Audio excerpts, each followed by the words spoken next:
दोस्तों, बांग्लादेश और भारत के बीच रिश्ते भले ही अपने सबसे बुरे दौर से गुजर रहे हैं, लेकिन जब जब बांग्लादेश को जरूरत होती है तो भारत ही वह देश है जो उसकी जरूरतों के लिए सामने आता है।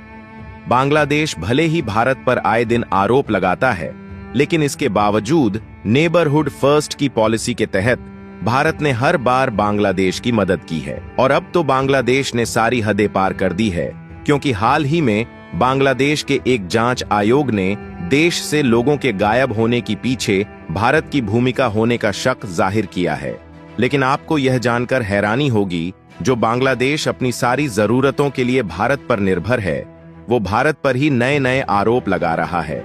और हैरानी तो तब हो गई जब बांग्लादेश ने भारत से चावल सप्लाई करने की मांग कर दी।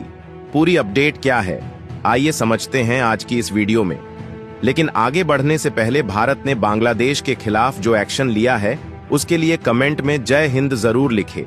दरअसल बांग्लादेश की अंतरिम सरकार खाद्य आपूर्ति संकट और बढ़ती महंगाई के बीच उपभोक्ता मांग को पूरा करने के लिए भारत से 50,000 टन चावल खरीदने का फैसला किया है।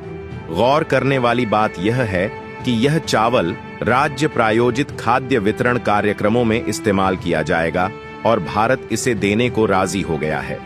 दरअसल चावल की इस खरीदारी के लिए प्रस्ताव को आर्थिक मामलों की सलाहकार समिति की बैठक में वित्त सलाहकार सालेहुद्दीन अहमद की अध्यक्षता में मंजूरी दी गई, जिसके बाद खाद्य मंत्रालय ने भारत में MS Bagaria brothers private limited से प्रति टन $456.67 की दर से चावल इंपोर्ट करने की योजना बनाई है। दरअसल बांग्लादेश का खाद्यान्न भंडार इस समय एक दिलचस्प मोड़ पर खड़ा है, जहां सरकार की योजनाओं और वैश्विक आर्थिक परिस्थितियों के बीच एक रहस्य की तरह विभिन्न आंकड़े एकजुट हो रहे हैं। और देखा जाए तो 17 दिसंबर तक खाद्य मंत्रालय के अनुसार बांग्लादेश में खाद्यान्न का भंडार 11.48 लाख टन तक पहुंच चुका है, जिसमें प्रमुख योगदान चावल का है। लेकिन सवाल उठता है, क्या यह भंडार आगामी सालों में देश की खाद्य सुरक्षा को पूरा कर पाएगा?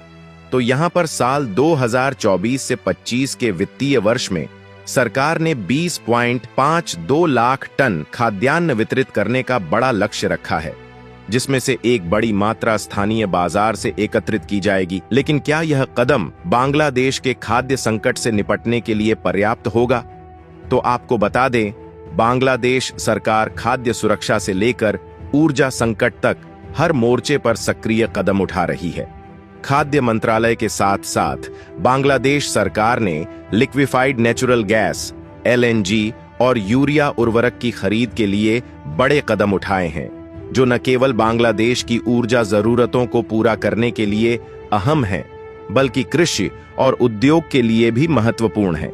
और यहां पर सरकार ने स्विट्जरलैंड की MS total energy gas and power limited से 2 LNG कार्गो खरीदने का प्रस्ताव मंजूर किया है, जिसमें एक कार्गो की कीमत $14.25 प्रति MMBTU है, जबकि दूसरे की कीमत $13.87 प्रति MMBTU है।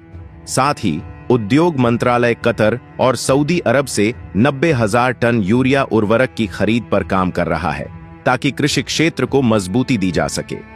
लेकिन आपको यह जानकर हैरानी होगी कि जहां एक तरफ बांग्लादेश अपनी जरूरतों के लिए भारत के साथ साथ दूसरे देशों पर निर्भर है, उसको बावजूद भारत को तेवर दिखाने में लगा है, जहां अब बांग्लादेश के एक जांच आयोग ने अपने देश से लोगों के गायब होने के पीछे भारत की भूमिका होने का शक जाहिर किया है।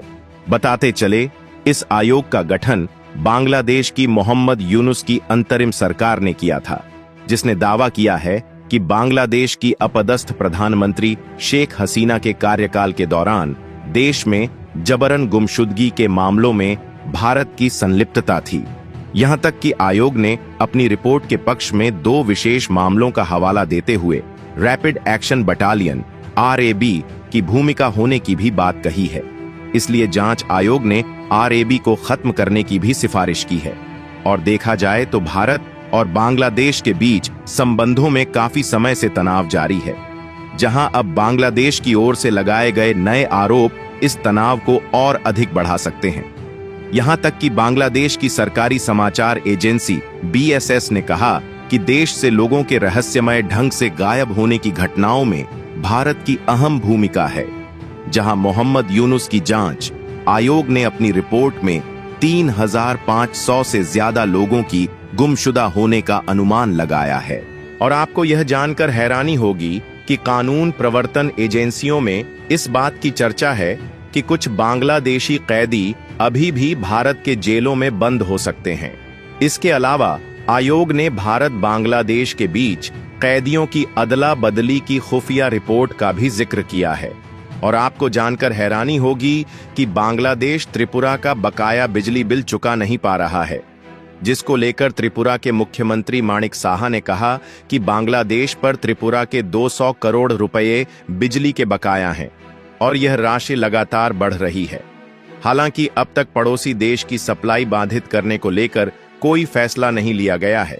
दरअसल त्रिपुरा राज्य बिजली निगम लिमिटेड ने बांग्लादेश पावर डेवलपमेंट बोर्ड के साथ एनटीपीसी विद्युत व्यापार निगम लिमिटेड के जरिए एक समझौता किया था, जिसके तहत त्रिपुरा बांग्लादेश को 60 से 70 मेगावाट बिजली की सप्लाई करता है।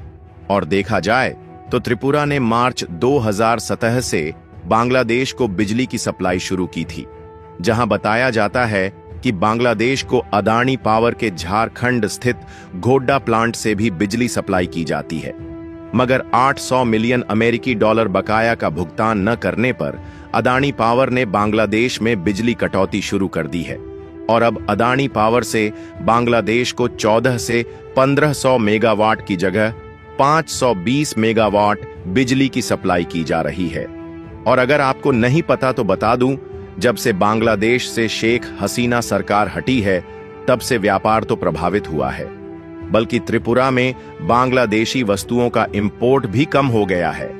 यहां तक कि बांग्लादेश से आने वाले सीमेंट, स्टोन चिप्स और हिल्सा मछली की सप्लाई बाधित हो गई है, जिससे भारत को नुकसान हो रहा है। इसके अलावा अगरतला और ढाका के बीच रेलवे लाइन बहाल हो जाती है तो यह दोनों देशों के लिए बेहद फायदेमंद होगा। और अगर चटगांव बंदरगाह को बिना किसी व्यवधान के इस्तेमाल की अनुमति दी जाती है तो इससे पूर्वोत्तर राज्यों को काफी फायदा होगा।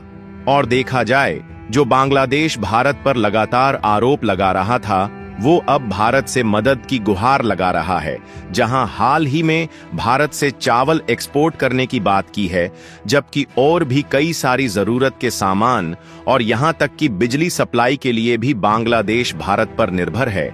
ऐसे में देखना यह होगा, क्या भारत बांग्लादेश को चावल एक्सपोर्ट करेगा या नहीं। वैसे आपकी इस मुद्दे पर क्या राय है, कमेंट बॉक्स में जरूर बताएं। और भारत से जुड़ी इसी तरह की अपडेट पाने के लिए वीडियो को लाइक करें, दोस्तों में शेयर करें, साथ ही चैनल को सब्सक्राइब अवश्य करें। जय हिंद, जय भारत।